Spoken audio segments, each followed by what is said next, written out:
আপনি আমাদেরকে রাজাকার বলেছেন, রাজাকারের তকমা দিয়ে আমাদের ভাইদের গুলি করেছেন। আমাদের সৈয়দ ওয়ালিউল্লাহ মুকাদ্দেস কোথায়, আপনাকে বের করে দিতে হবে।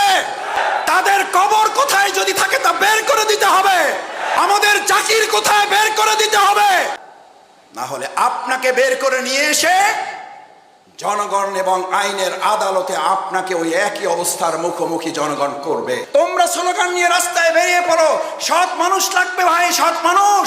বাংলাদেশ ইসলামী ছাত্র শিবির তৈরি করছে, এই নিন সৎ মানুষ, সুন্দর একটা বাংলাদেশ বিনির্মাণে আমরা আপনাদের পাশে আছি। আমাদের এই রাষ্ট্র সংস্কারের কাজ চলমান। আমাদের আমিরে জামাত ডাক্তার শফিকুর রহমান উনি একটা বক্তব্য দিয়েছেন। এই বক্তব্য কেউ কেউ ভিন্নভাবে এখন প্রচার করার চেষ্টা করছেন, অসৎ উদ্দেশ্যে, সুবিধা ভোগ করার জন্য, এবং এই সরকারকে দুর্বল করে দিয়ে আর একটা অন্যায় প্রতিষ্ঠিত করার জন্য তা করা হচ্ছে। আমিরে জামাত স্পষ্ট করে বলেছেন, 15.5 বছরে এই বাংলাদেশকে ভেঙে চুরে খান খান করে দেওয়া হয়েছে। সেই বাংলাদেশকে পুনর্নির্মাণ না করে তড়িঘড়ি করে আর একটা নির্বাচন দিলে মূলত ওই সুবিধাভোগী, ওই অন্যায় ফ্যাসিস্টে আবার হয়তো মাঝখানে একটা সুযোগ তারা গ্রহণ করবে। আমাদের একতার অর্থ যদি কেউ মনে করেন বাংলাদেশ ইসলামী ছাত্র শিবির, বাংলাদেশ জামাত ইসলামী জনগণের ভোট, গণতান্ত্রিক অধিকার এবং দেশের মানুষের ভালোবাসা এটাকে ধারণ করতে সক্ষম নয়, তাহলে তারা বোকার স্বর্গে বাস করছেন। বাংলাদেশ ইসলামী ছাত্র শিবির, বাংলাদেশ জামাত ইসলামী, আমরা আমাদের জননেতৃবৃন্দের ফাঁসি হয়েছে।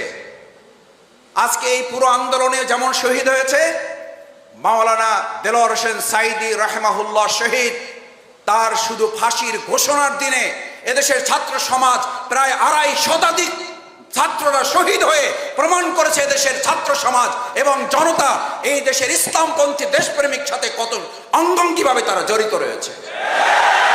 গোটা পৃথিবীর ইতিহাসে চ্যালেঞ্জ করে বলে রাখছি, কান খুলে শুনে রাখুন, তারা এমন একজন নেতার নাম বলুন, ফাঁসি কার্যকর নয়, শুধু ফাঁসির ঘোষণা দিলে 2.5 শতাধিক ছাত্র জীবন দিতে পারে এরকম একজন ভালোবাসার মানুষের নাম পারলে আপনারা বলুন। আমাদেরকে ভালোবাসার ভয় দেখাবেন না, আমাদেরকে জনসমর্থনের ভয় দেখাবেন না।